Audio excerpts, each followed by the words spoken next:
Hello, everyone. My name is Nicole Banister, aka NIKKI BANZ. Greetings from sunny Southern California, and welcome to NIKKI BANZ Live!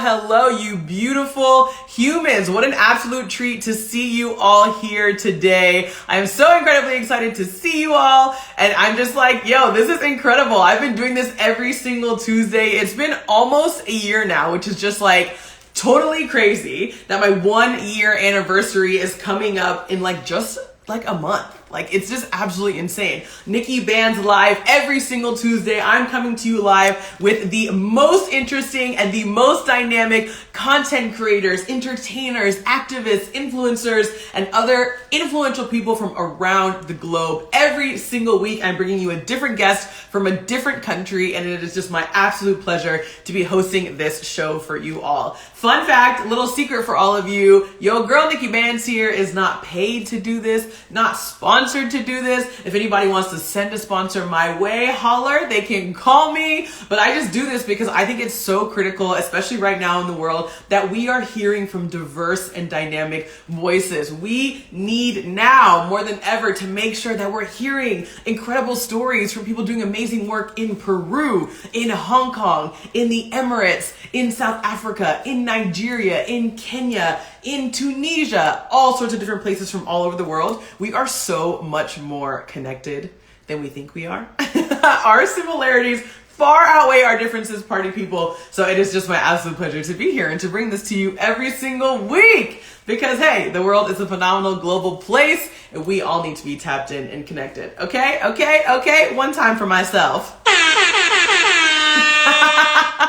Hello, party people. Honestly, it's just so dope to have you all here. Thank you for tuning in to this Instagram Live. If you're watching the rerun on YouTube, thank you. Subscribe to my YouTube channel. It's just this is just dope. And today's guest is going to be absolutely incredible. Her name is Veronica Smulders, but on Instagram, she goes by Of Trips and Tales. She is a marketing expert with 20 years of experience in doing fantastic marketing strategies for some of your favorite brands around the world.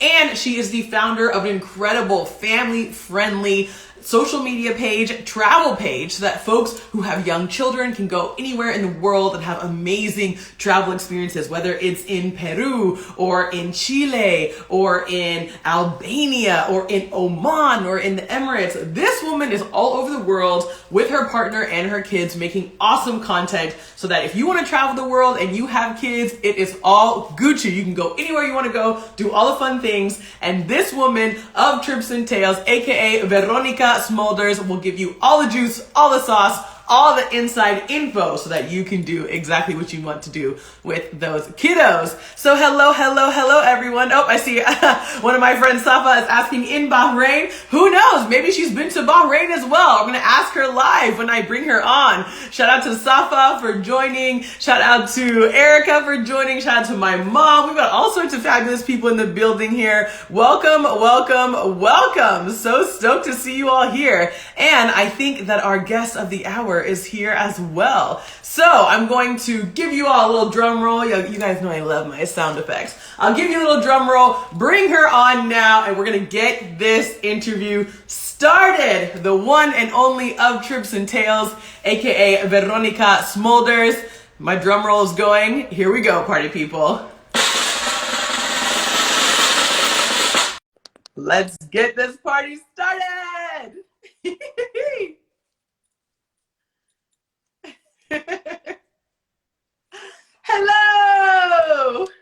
Hello, thanks for having me. How are you? Oh my gosh, I'm so good. Thank you so much for coming on. This is so exciting to see you again.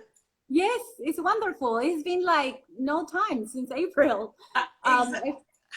Exactly. Well, welcome. What a treat to have you here on NIKKI BANZ Live. This is so cool. And I love, I always like to start my shows by telling folks how I know the guests who are on my show. And we, like you just mentioned, we met a couple of months ago in Dubai at the Nast Summit.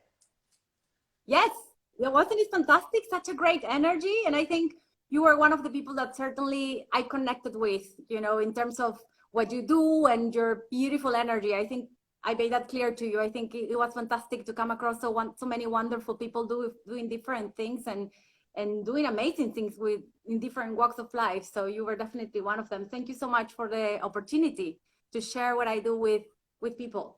Oh my gosh, absolutely. And I totally agree with you. The energy was totally there. I can tell you were speaking some Spanish, and tú sabes que yo hablo un poco español, solo un poco. So we had like that connection too. And I was like, oh, who is this gorgeous woman doing this incredible work? And your story just totally captivated me because you're just all over the world. You're from one place, living in a different place, traveling to a bunch of places. And I feel like my story is very similar to that. So to have you here today to just chat more and learn more about you, I'm just like, oh, this is great. Yes. So welcome. Okay, no, first off, where in the world are you right now? Because you're always traveling and you're always all over the place. Yeah, I'm right now in Albania. And we just arrived a couple of days ago to spend a week and explore a country that we didn't know much about and has so much diversity to offer in terms of outdoors, whether it's the mountains, the beach, the food. So we just literally arrived. So we're eager to do things, and we already started. We have been pretty impressed with what we have seen so far. And yeah. So we're looking to see more. Okay. Looking forward. Yeah, that is so cool. I have certainly never been to Albania. I think Europe is probably like my least traveled continent personally. So I'm going to be like super excited to hear all of your like stories and to watch all of your content from Albania once you filmed all of it. Oh, I think we've got you paused just for a second. I see you're shifting there. Can you hear me now? Yes, I can. Am I back? Are you back? Can you hear me well now? Yes, I can hear you. Thank you. Start with to say my name properly. You know, usually in South America, you know, we pronounce the R very particularly. So I always say Veronica, but when I am abroad, I usually and to hear you say.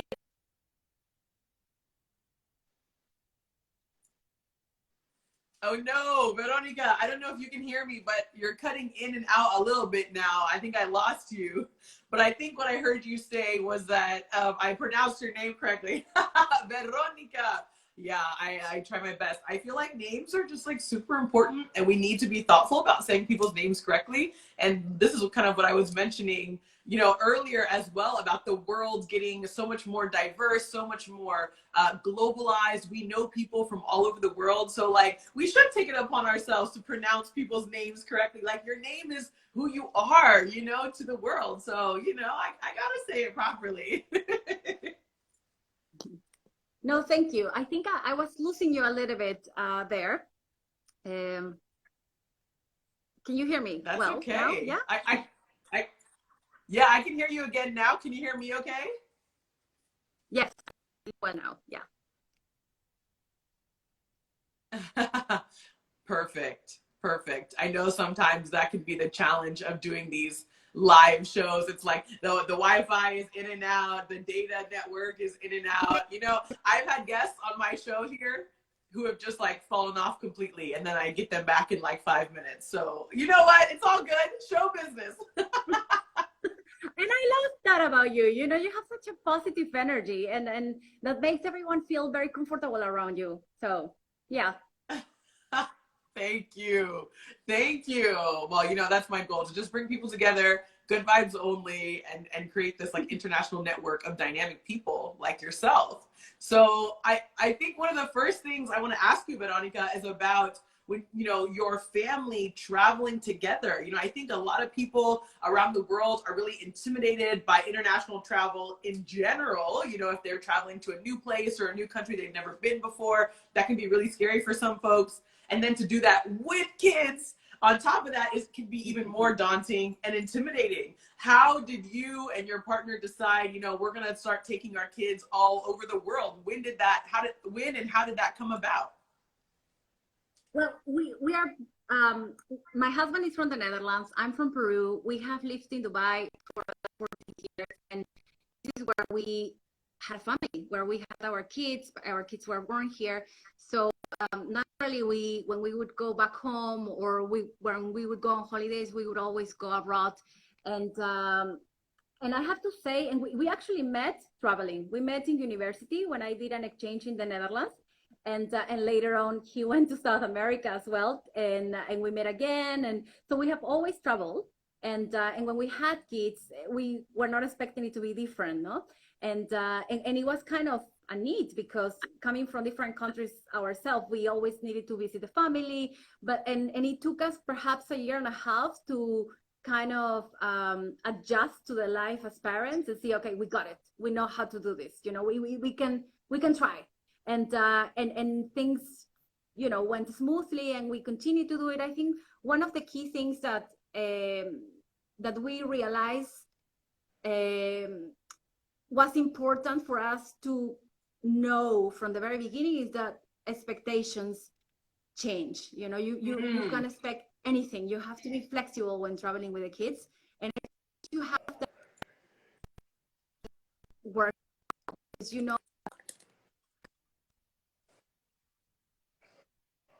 and that's completely okay. As long as you are happy, the kids will be happy. No, I think there are a number of maybe logistical things to think about according to the age when they are babies, and also learnings, actually, that you need to know that you have to call the airline to book a bassinet, which is where the babies travel in, and then you have to do it in advance because they're not just available, or the fact that you are not allowed to take a baby meal, but later on when they grow, there are other things to consider. And I think, while logistically there is a bit of a preparation, yes. Activity-wise, I can only say that it has been very positive. I think, well, if I think about us traveling as a couple, we'll probably be much more laid back, much more relaxed, much more boring, even, and so with them, we're always thinking about get out of our comfort zone, what to do, and not only some things that are going to be fun for them, but everyone in the family, take the kids out of us, which is something beautiful. It's not only seeing the world through their eyes, but it's also experiencing it in a different.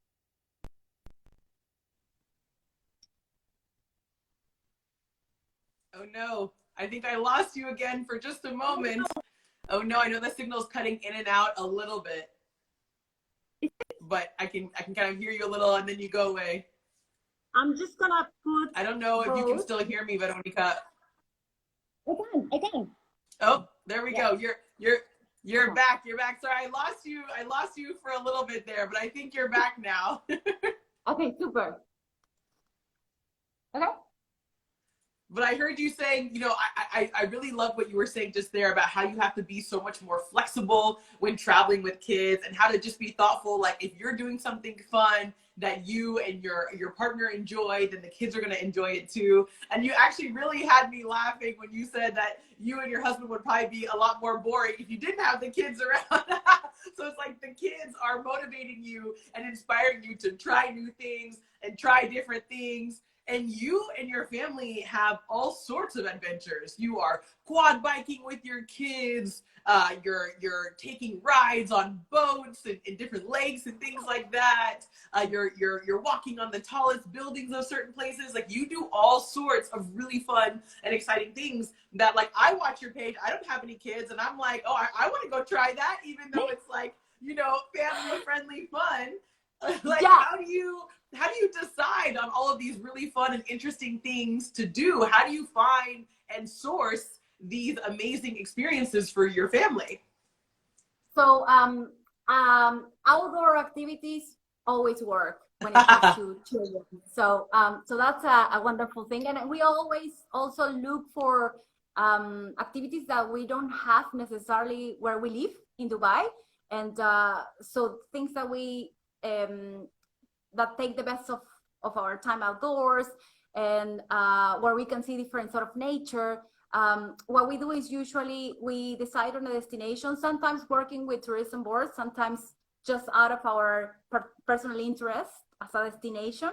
And we try to honestly go to countries that people are not very familiar with, that we actually are going to learn fully about the destination.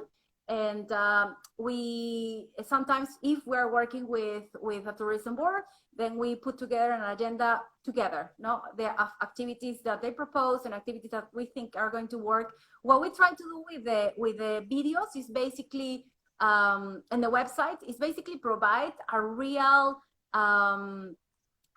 showcase of what the destination offers and what the activities are about. No, because sometimes you see an activity, you read about an activity in a magazine, or you see it on a leaflet, and it looks wonderful and it looks in one particular way, but when you go and do it, it's very different, or you realize it's something that not necessarily is catered to children, you know, or so that's the idea. No, when we started traveling with the kids, we realized that a lot of things didn't work and other things did work, and so that's how we started creating the videos, to provide a real insight and into those experiences, so people could make an informed decision based on experiences, whether it would work for them or not. No, I don't know, for example, when we one of the first destinations that we traveled to was Sri Lanka. And we were looking forward to bath elephants, you know, and we thought, oh, this is going to be beautiful, they're going to love it, and we're going to be totally hugging. And when we arrived, Gabriel was, I think, 3 years old, and we arrived a little bit earlier to the activity, and we saw how the handler had a very big needle and was trying to, you know, to turn the elephant down for him to see. So we realized, so first of all, Gabriel screamed. It's like, don't hurt him, you know, don't hurt him. He was shocked, and we were impressed as well, because we came to realize that it was actually not natural for them to do that. They are not used to people bathing them, right? So we didn't go ahead with experience at the end. And but so yes, you know, sometimes you have information, and to have further information about those situations or activities can make a big difference whether your family will enjoy it or not. No, and what kind of person you are as well. No, maybe you are a person who enjoys certain things, you know, and but we usually showcase the activities that we enjoy according to our values, you know, our way of traveling. Sustainability is very important for us. We usually also highlight wheelchair access to activities and destinations, inclusion in general, because my mother is blind, my sister has always been on a wheelchair, so, and we have always traveled as a family, from my family, since young. So, you know, so and being able to have experienced that all my life without seeing it as a barrier is, you know, is something that I wish more people were able to see, you know. And I think it depends. It wasn't easy always. Well, for us, we never saw it as a barrier, but it wasn't always easy. And I would like to see much more encouragement and accessibility, you know, when it comes to disability, if you want to say it that way. Traveling, no? Absolutely.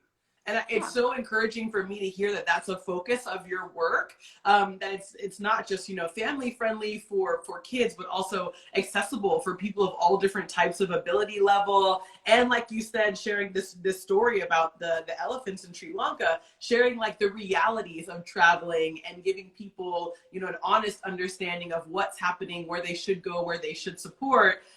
Because, you know, I think when people make these decisions to hop on planes and spend money and go different places, they want to make sure that they're having the best experience and the most thoughtful experience. So the fact that you are paying so much attention to all of those details and all of those nuances is what makes your page, you know, so authentic and so genuine. And that's the reason why people really like to follow the work that you're doing. And I love that you just mentioned now that, you know, when you were growing up, it seems like your family traveled quite a bit, and travel wasn't a barrier for you. I'm curious to learn more about, as you were growing up, how did that how did that affect you, having the opportunity to travel to different places and see different cultures from such a young age? Yeah, my mother in particularly always thought that traveling would open us doors. No, if you can travel since young, do it. No, and so I think the first time that I traveled uh, alone was when I was 17. I went with the Lions Club to Canada. Wow.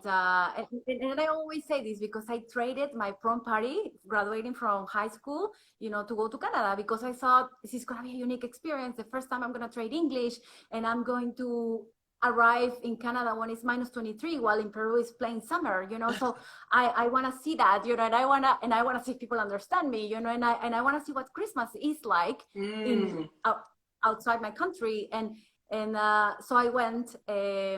And it was, I think, the beginning of who I am today, Yeah.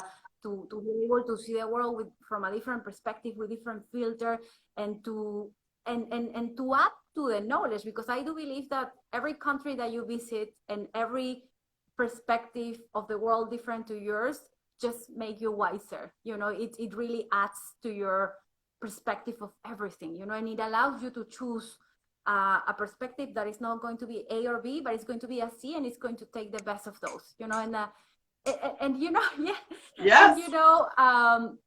and so yeah, I had this encouragement from very young age, and then I believe that's one of the reasons why also we still live in Dubai, because we came for 2 years and we are still in Dubai after 14th, but the possibility for the children to be raised in an environment where they are basically in a global village, with friends from India, from the UK, from anywhere. It's very unique, to be able to be raised in the world as diverse as it is and thrive in this diversity. It's something that we really, really appreciate. And I think personally, after traveling, because this was the beginning of my travels when I was 17, and then later on, I joined university and I entered into this amazing student organization called ISEC. And then work to create global peace through cultural understanding. So it promoted international cultural exchanges through internships. And this is how I met my husband, actually. And when I did an exchange in the Netherlands.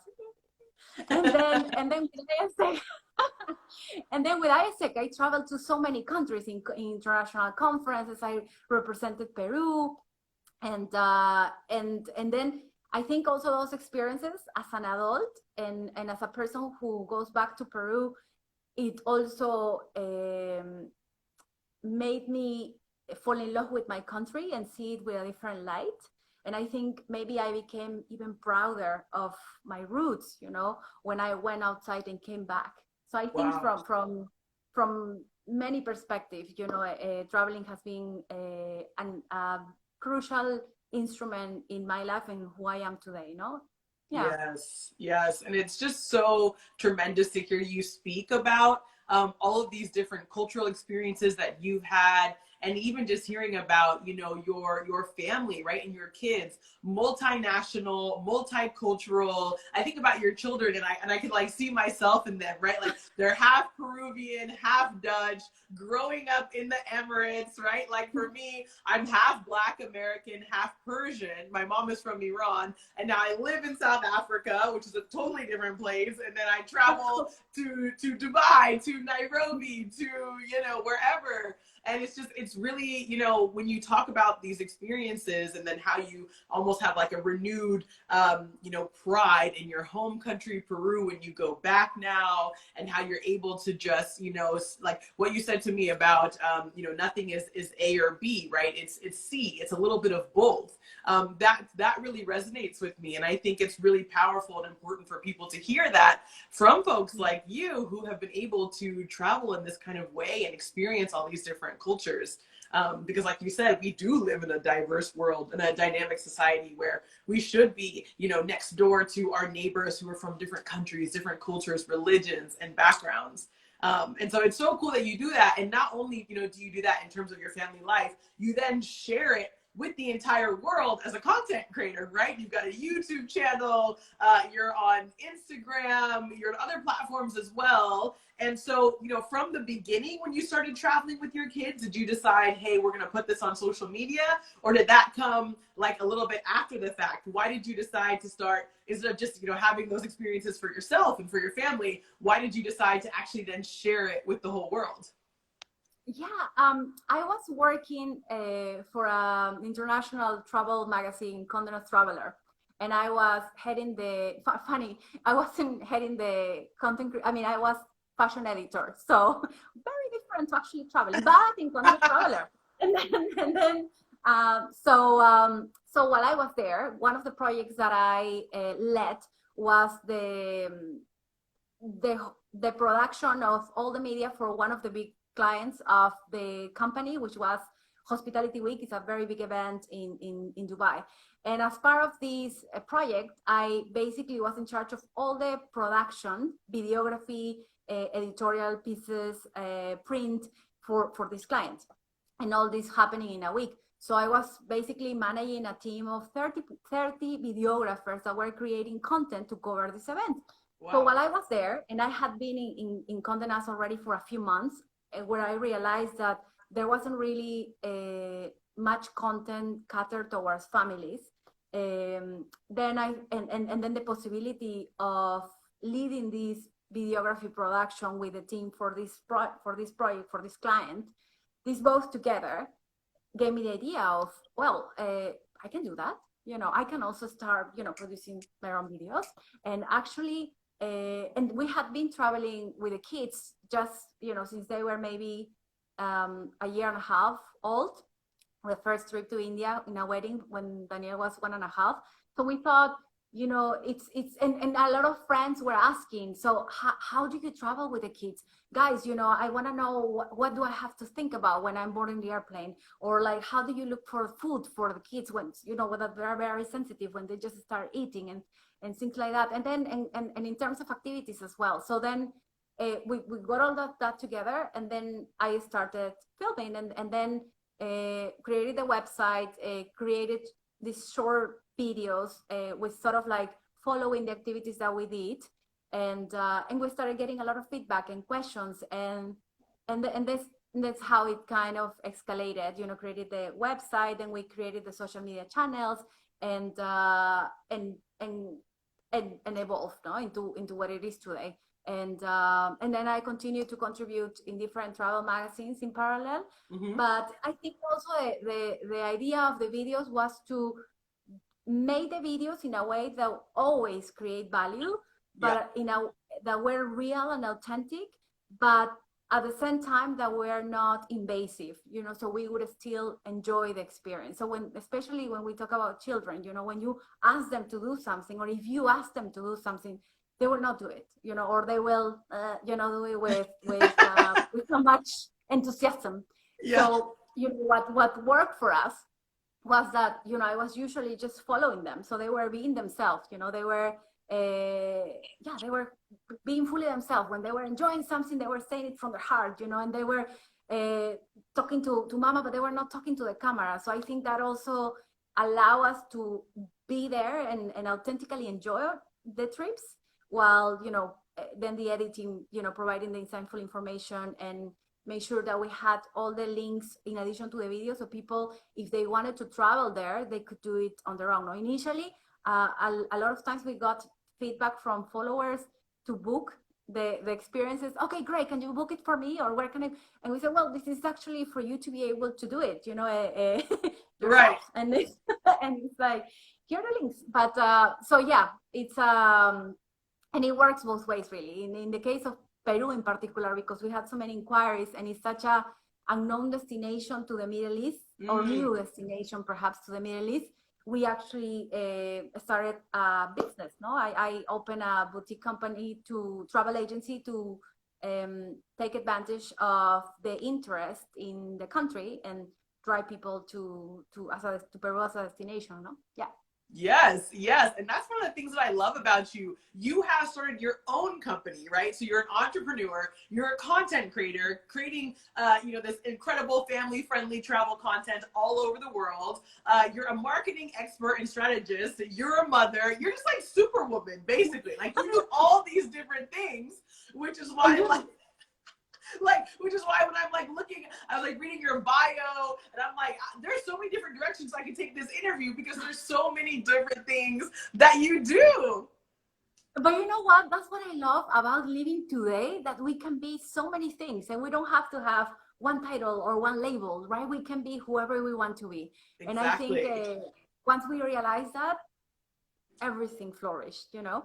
Yes, yes, absolutely. And I think, what you spoke about before about how you actually ended up creating, a boutique travel agency and service specifically for folks across the Middle East who are trying to get to Peru and to get to South America. That to me is a really interesting conversation because I'm not Latinx. I'm not from the Latin American community. So I don't know like what the dynamic is or what the relationship is between people from the Middle East and then coming to South America. Have you felt like since starting your boutique agency that there actually has been quite a lot of interest, that people really are from the Middle East trying to connect those dots and get to countries in South America?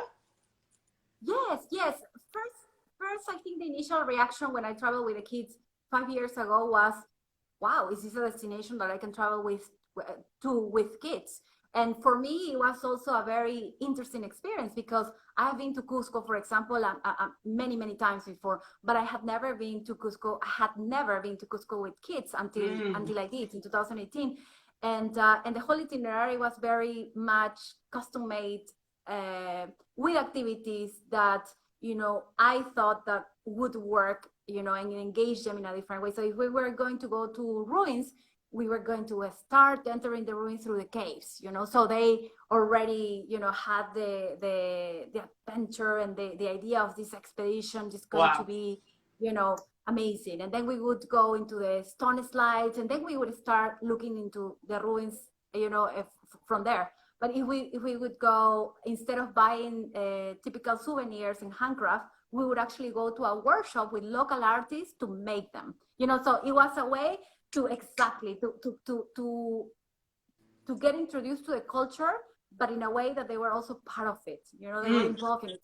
So I think that a lot of the questions were, oh, can you travel with kids? Oh, great. I never thought about Machu Picchu with children. And then how can I do it? Who do you go with? Especially because of the language, no, Sure. and not many people speaking Spanish.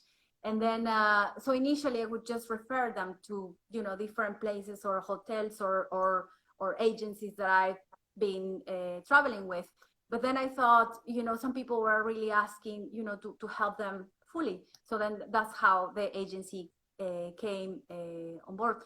And also more other questions that came are obviously the topic of a Sure. halal trip.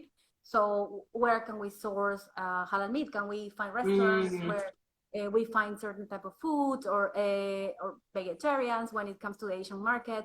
And when it comes to vegetarians, yes, there is much more offer these days than what it used to be maybe 10 years ago. Uh-huh. And when it comes to halal as well, but there is a bit of work to be done with the hotels and with the agencies that you work with to make sure that you are able to access that, because it's not common, it's not easy. We don't have also a population in Peru that requires it, so you have to actually do a little bit of work when it comes to that, no?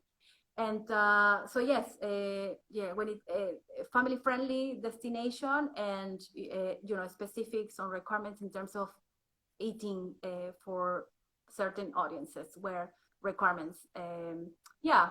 And actually also because what I showcase in the Off Trips and Tales page is a lot of family traveling. I have a big audience of moms as well, and so whether it's a working mom or whether it's a full-time mom, they're always on the run, with their work and with the family, with the kids. And when they travel with the family, or they travel in particularly when it comes to UAE, they go back to their country to visit their family because a lot of them are expatriates. So I organize this trip that is happening in December to sort of like a mom's getaway. You don't have to be a mom. Just and you don't have to be a mom, but it's just the opportunity to have a girls getaway, you know, to have the opportunity to, you know, to do something yourself, you know, in a group of safe, fun women, you know, and to go and discover Peru and in a safe way, and you know, to have somebody from Peru, which is myself, to, you know, to, in addition to a guide, you know, to actually share with them the experience as a Peruvian, no? Wow. So, yeah. Oh my gosh, Yeah. I love that. That is so cool. And what a cool expansion of your brand. And I just think, yeah, go ahead.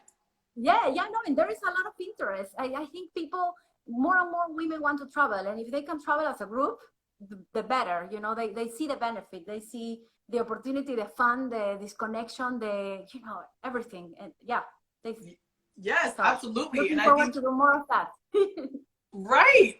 And I think this is a good reminder for me to tell everyone who's here watching NIKKI BANZ live right now, or if you're watching the rerun on YouTube, make sure you are following Veronica to stay up to date on all of her incredible adventures, on this exciting mom's getaway that's coming up. I'm about to refer my mom and be like, hey mom, you're going to Peru with Veronica. So if you're here on Instagram, go to the top of the screen, click on the little white arrow in the middle. You can go follow Veronica at Of Trips and Tales. If you're watching on YouTube, her Instagram handle is in the comments, in the caption just below. So it's all going to be there. You have all of her info to follow her and continue learning about all these cool things that you have. And that's one of the things that I find to be so cool about content creators and people like yourself. You have so much expertise and background in marketing. It's like, how do you expand a brand's footprint, right? So it's these bespoke trips, it's opportunities to take, you know, your very specific target base and your audience and take them on opportunities that are exciting for them, and still doing fun things for the whole family, still doing great things for yourself. And it's really cool to see how you're continuing to like shift and grow in all these different like directions. Is there something like, is there something that you're working towards, like an end goal or some kind of like really cool thing that you really want to put together, either on the content creation side or on the trip side, that is like kind of in the back of your mind that's starting to take flight right now? Well, I really want to have a community of travelers, you know, to and also of trips and tales, to be a community of family traveling, you know, not only us, but, you know, we can take so much also from experiences of different people traveling together with their kids. And also in my case, my children are already 7 and 10, almost 11. So they're at a different age, and perhaps, you know, families who have traveling with children who are 1 year old, you know, can share their experiences, their tips, and their recommendations that have changed over time for us, you know. So I think I see the value, you know, in that. We were doing a poll just yesterday, a couple of days ago, what was the first time that you traveled with your children? And then so many followers have traveled with the kids as young as 6 weeks, you know. Wow, you know, I said, wow, brave, and you know, so I think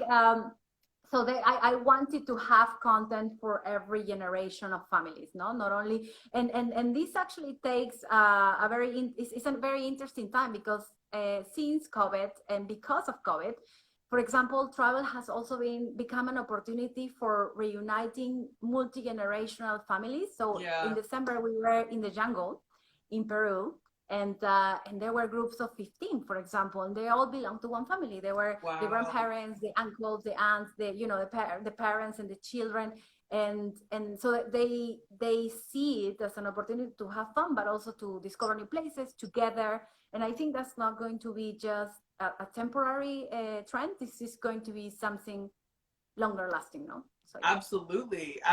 And it is really exciting to see families coming together around travel and around exploring new places. Do you have, like, tell us a story about one of the most like interesting or unexpected like places that you went to, and then you did something that you were really like surprised and excited by? Well, I so much, but I think from the experience in the jungle, for example, in Peru, just because it's super fresh in December. I come from Lima, from the capital of Peru. Okay. So and then but Lima is in the coast. We have the coast area, the coastal area, which culture, food, people, and cities are very different to the Andes, to the mountains. And then we have the jungle. And again, the food, the weather, the culture is so different as well in the jungle from the mountains and from the coast. So we went for the first time, me as a Peruvian, for the first time to the jungle in December with the family. And we spent one morning with one of the local tribes and learning how to make fire. Wow. And how to shoot an arrow, which is the way they hunt. Oh, wow. And so it sounds their food. And it was just hilarious. I mean, hilarious seeing me trying to shoot the arrow. And everybody's watching. And then my children try, my 10-year-old Daniel is like doing a okay job. Joss is like super pro, it's like, oh my God, he has done it all his life, And then it goes spin, right? And I'm like following the tribe leader, all the instructions and how to hold it. And everybody's looking at me. And then, boom, the arrow goes down immediately.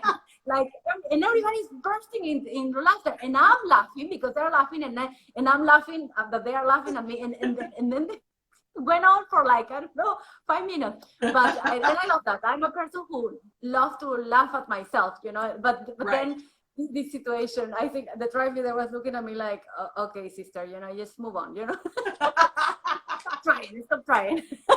The family is not going to depend on you getting food for them. But, yeah, you're like, right, you're like, yeah, I can get food for everyone. I'm going to go to the grocery store. I'll be right back. Yeah, more like that. Yeah. Yeah.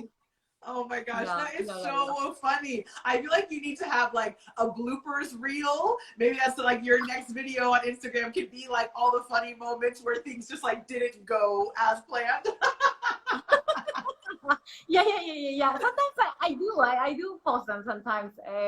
Yeah. Because it's just, and a lot of times it's also things that resonate with people, like how to get off a speedboat, sure. Or when you're in a yacht, how, and then you see me trying for 10 minutes, should I jump? I don't want to jump, but I'm like trying to sit and then holding the step, but not really. And then people are like, oh my God, that's me, and then right. Just telling, come on. And the kids, my mom, and I'm like, so yes, definitely. It's also, connecting with people, what really resonates. And more often than not, everybody has a similar situation and is thinking about that. So yeah. Exactly. So I love that. I love that playfulness and just like, well, I tried, I failed, it's all good. We keep going. I like that. And I have to ask, because you're the first guest that I've ever had on NIKKI BANZ Live who's from Peru, and I've never been to Peru. I've only in South America, I've only ever been to Bolivia. But when I went to Bolivia, I was there for about 4 months. So I was there for a long time. I had a job there back when I was at university. You speak a bit of Spanish. Yes, claro que sí. But that was like 15 years ago. So that's why my Spanish is not as good anymore. But I have to ask you, if I am thinking about traveling to Peru, I know you're the expert. What cities or what places would you recommend that I go to? When I travel to Peru? I think I have to ask you this because Peru is definitely on my list of places to visit. I think having been to the 3 regions of the country, I definitely think people should try to have a taste of each of them. No, okay. In the coast, for example, yes, Lima is wonderful, especially as a culinary destination. It's the best restaurants that you can find in or among many of the top restaurants in the region. But also, for example, in the north of Peru, the weather is fantastic because we're closer to the equator. So throughout the year, it's lovely there. But also a lot of the pre-Incas civilizations were born there. So you can find, people usually talk about Incas, but there were cultures before the Incas, and wow. They developed they have great stories. They develop great civilizations, and we actually have the only female leader known, in the whole region that led an empire.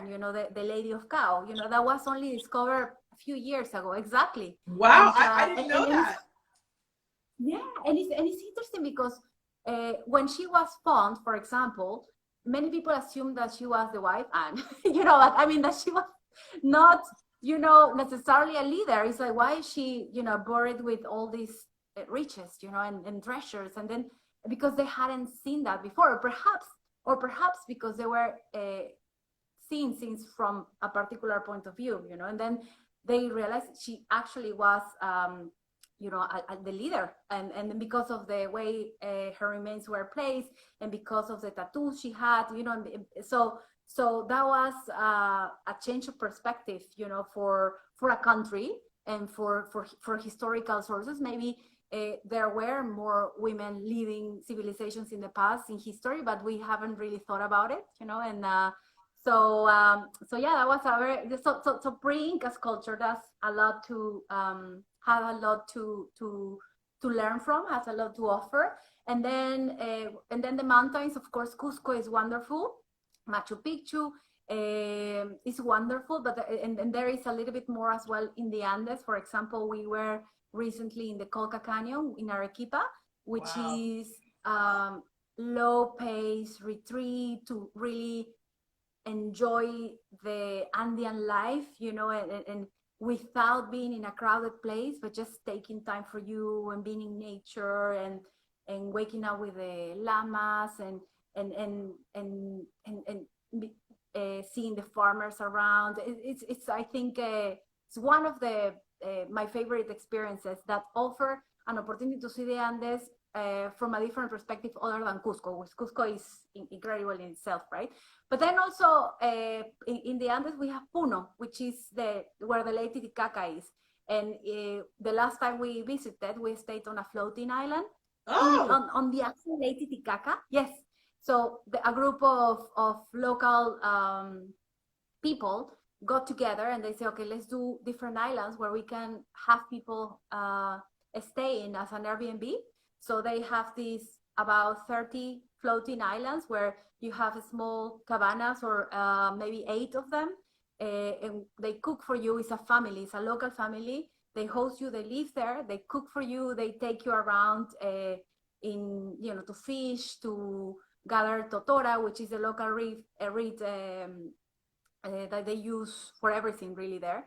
And and really, and waking up in the Lake Titicaca with all these colors, and it's just amazing, and in addition to obviously all the experience of living with a local family, it's just something I definitely recommend. I think it gives you a little bit more than just visiting as a tourist and seeing, the superficial side of the Lake Titicaca.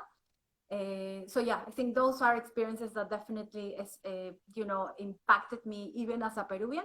And the jungle, that I was just recently, is raw and authentic and humbling.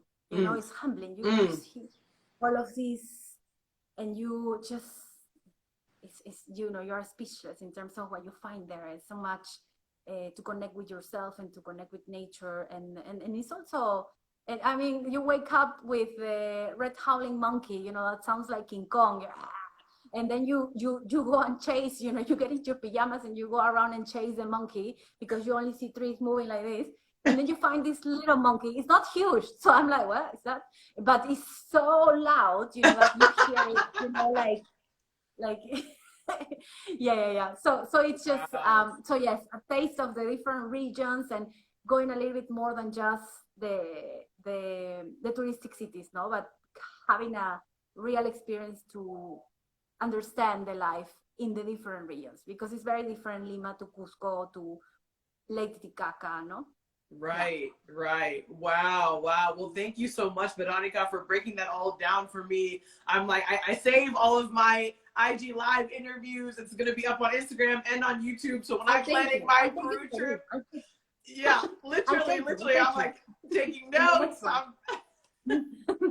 I love it. And it's just so cool to hear about all the like distinct areas of these regions. Yeah, and you know, for example, another experience that is very impactful, I would say, is few people really have access to the families that directly belong to the Incas or really kept their traditions, you know, and live in the villages or very deep into Cusco, no? Not in the big cities. For example, the community of Huilloc is one of them. Ooh. It's a little bit off Ollantaytambo, which is one of the main villages of Cusco in the Sacred Valley. And when they live together, you know, they kept their traditions. They dress in a particular way, they cook in a particular way, and when you spend a day with them, they teach you how they get the fabric from the alpacas, how they color with natural ingredients from their surroundings, the colors of the fabrics, how they cook underground, you know, pachamanca, which is, you know, the inherited way of cooking from the Inca time. Where they get the potatoes and the meat, and they cook it with hot stones underground, and they bury it, and it's, you know, heated, and after maybe an hour and a half, it's done, and you know, it has a very particular flavor, and the dances and the way the leader of the community also welcomes you and embrace you, and you know, and explains you everything, I think is remarkable. I think at that time, for example, I went with the kids, and they didn't speak, they spoke only Quechua, which is another official language of Peru. And their kids didn't speak Spanish. And my kids didn't speak Spanish well enough either. And so they play with the children of the community for hours, you know. And really is to say that how you can connect with people without necessarily understanding their language. Yes. And especially when they're children, they find a way. It's so yeah, I think this is one of the experiences that they spoke the most about, you know, and that they will want to go back to. Yeah. Wow. And yeah. I love hearing about this experience. And my guest on the show last week, Crazy Feet Kavya, who's also an international traveler, and she travels a lot, like locally around India, sharing, you know, all sorts of information about, you know, ancient sort of tribal communities and grassroots communities and local heritage. She was saying something very similar about sort of how do we preserve and showcase these cultures of some of these communities that have been so sort of untouched by the modern world. They're still cooking food in a very specific kind of way, wearing clothing in a very specific kind of way. And I think it's really critical and important for us to remember that there's still folks out there that live like that, and they've lived this whole time, right? So how do we connect with them? They live fully, yeah, and they live fully in the way. Yes. It's not a struggle. It's something, you know, that they thrive in. And I think for me, for example, it's super important that they see that there is more world than Dubai, no, and that they see that you can live in different ways and that you can be happy in different ways as well. You know, that it's not necessarily better or worse, it's just different. And that we have so much diversity, you know, and even in one country. So, and I think this is something also we're discovering about the Emirates, the UAE. We have lived there for 14 years, but since COVID, we took it as an opportunity to discover the country. And we went everywhere. And we discovered places that, you know, after living 14 years, we were not aware of. No? Wow.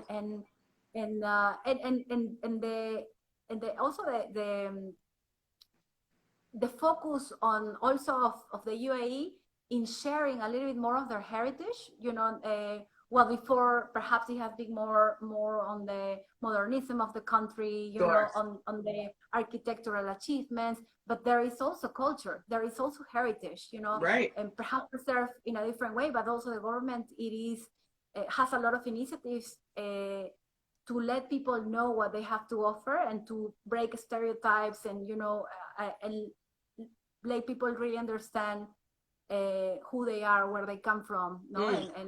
And so one of my favorite experiences is the cultural breakfast by the Sheikh Mohammed Center of Cultural Understanding in Old Dubai. I don't know if you had a chance to visit when you were here, but this is basically you can join for breakfast, lunch, or dinner, or tea. and sit in a traditional house from the olden days on the floor, hosted by an Emirati, which explains to you about the typical food that you're about to eat, and you can ask any question. No topic is, it's you can ask anything. Wow. And so it's an opportunity to get to know a little bit about them, but also to ask the questions that we all have when we just come into the country. So I think it's an opportunity not only for people who come to the UAE for the first time, but also for people who haven't had necessarily direct contact with Emiratis, to know a little bit about the place that they live, and yeah.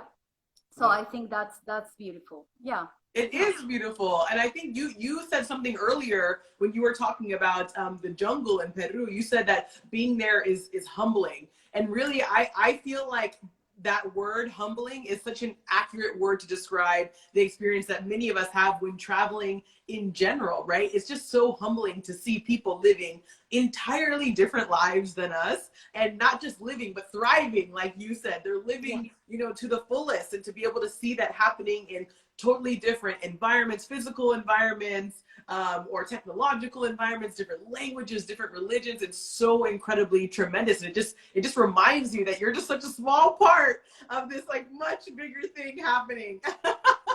Yeah, exactly. And it's really an opportunity to learn, also to look at ourselves the way we live. It's like there was this story. There is this project that is driven by an organization in South America that is providing technological devices in different developing countries to connect education to the world in different villages away from the cities.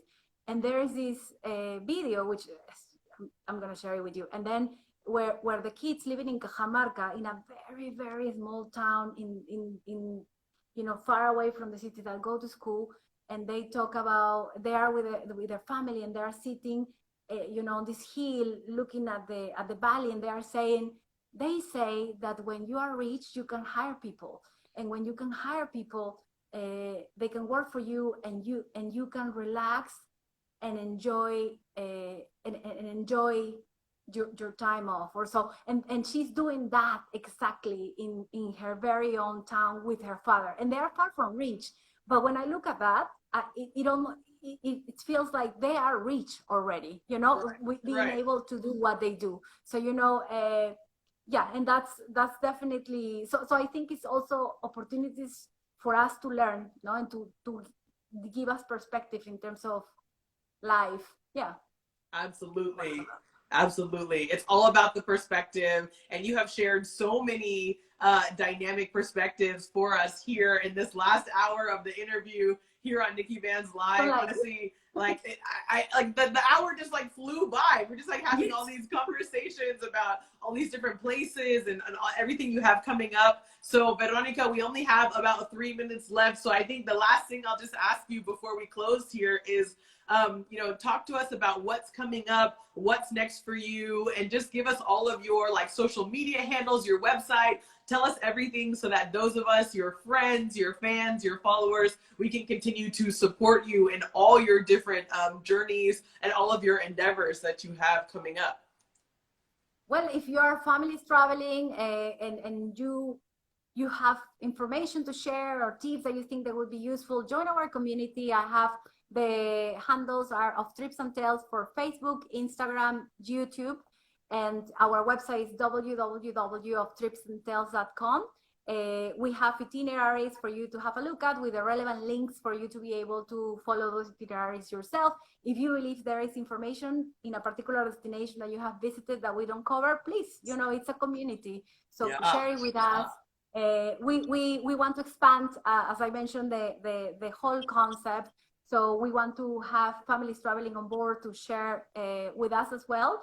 And we will grow the content as well. I think that the focus has always been adding value, but we are not only now doing itineraries, but we're doing also short clips in terms of, with a specific information about what to eat or places to visit, so people can relate to it as well, even if they are not families traveling, but individuals traveling.